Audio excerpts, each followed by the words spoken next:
नमस्कार दोस्तों। पृथ्वी की सतह पर दिन और रात कैसे होते हैं, आज हम लोग इस पर चर्चा करेंगे। चलिए स्टार्ट करते हैं। पृथ्वी सौर मंडल में दो प्रकार की गति करती है, घूर्णन गति और दैनिक गति भी। इसे दैनिक गति भी कहते हैं। वहीं दूसरी परिक्रमण, इसे वार्षिक गति भी कहते हैं।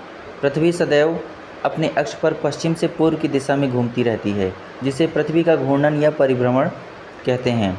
इसके कारण दिन व रात होते हैं। पृथ्वी अपने अक्ष पर 23.5 डिग्री झुकी है, इसलिए सदैव दिन रात बराबर नहीं होता।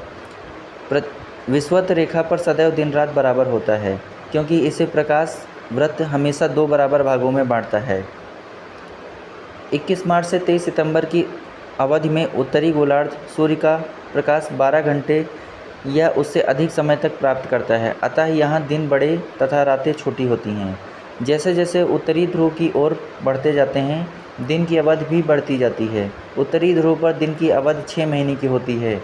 23 सितंबर से 21 मार्च तक सूर्य का प्रकाश दक्षिणी गोलार्ध में 12 घंटे या अधिक समय तक प्राप्त होता है। जैसे जैसे दक्षिणी ध्रुव की ओर बढ़ते जाते हैं, वैसे वैसे दिन की अवधि भी बढ़ती जाती है। दक्षिणी ध्रुव पर इस कारण 6 महीने दिन होता है। पृथ्वी अपने अक्ष पर घूर्णन के साथ सूर्य के चारों ओर दीर्घ वृत्ताकार मार्ग पर लगभग 365 दिन 6 घंटे में एक चक्कर लगाती है। अतः पृथ्वी की सूर्य के सापेक्ष स्थितियां बदलती रहती हैं। पृथ्वी के परिक्रमण में 4 मुख्य अवस्थाएं आती हैं तथा इन्हीं विभिन्न अवस्थाओं में ऋतु परिवर्तन होते हैं। संक्रांतियां वर्ष में 2 बार होती हैं। ग्रीष्म संक्रांति 20 से 21 जून को सूर्य कर्क रेखा पर लंबवत चमकता है। इस स्थिति को ग्रीष्म संक्रांति कहते हैं। 20-21 जून को उत्तरी गोलार्ध में दिन की लंबाई सबसे अधिक रहती है। इस अवस्था को कर्क संक्रांति भी कहा जाता है। इस दिन दक्षिणी गोलार्ध में दिन की लंबाई सबसे कम रहती है। वहीं दूसरा शीत संक्रांति 21 से 22 दिसंबर को सूर्य मकर रेखा पर लंबवत चमकता है। इस स्थिति को शीत संक्रांति कहते हैं। इस स्थिति में उत्तरी गोलार्ध में दिन की लंबाई सबसे कम रहती है। इस अवस्था को मकर संक्रांति भी कहा जाता है।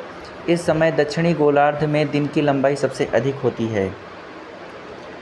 20 से 21 मार्च को वसंत या विषुव के समय तथा 22 से 23 सितंबर को शरद विषुव के समय दिन रात बराबर होते हैं। इन स्थितियों में सूर्य विषुवत रेखा पर लंबवत चमकता है। पृथ्वी की अक्षीय झुकाव तथा परिक्रमण गति के कारण पृथ्वी के उत्तरी गोलार्ध में 23.5 डिग्री उत्तरी अक्षांश पर स्थित कर्क रेखा 21 मार्च से सूर्य की ओर उन्मुख होना प्रारंभ कर देती है। 3 माह पश्चात 21 जून को कर्क रेखा सूर्य के ठीक सामने होती है, अर्थात इस तिथि को सूर्य कर्क रेखा पर लंबवत चमकता है। किसी वस्तु की छाया पृथ्वी की सूर्य से दूरी तथा उस वस्तु के सूर्य के प्रकाश से बनने वाले कोण पर निर्भर करती है।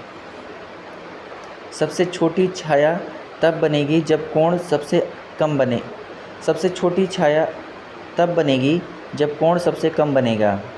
ग्रीष्म अयनांत की 21 जून की तिथि को ठीक 12 बजे कर्क रेखा पर सूर्य सबसे दूरी से लंबवत चमकेगा, अर्थात उन स्थानों पर वस्तु से शून्य या शून्य से कुछ अधिक अंश का कोण बनेगा।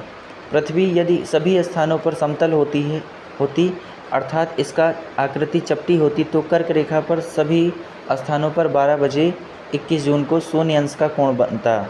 लेकिन वक्राकार होने के कारण मूल स्थान से हटकर अन्य स्थानों पर 0 से अधिक अंश का कोण बनेगा।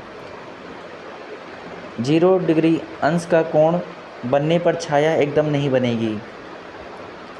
कर्क रेखा से विचलन के अनुरूप छाया का आकार भी बढ़ेगा घटेगा। यह उत्तरी गोलार्ध में 21 जून को अन्य दिनों की तुलना में न्यूनतम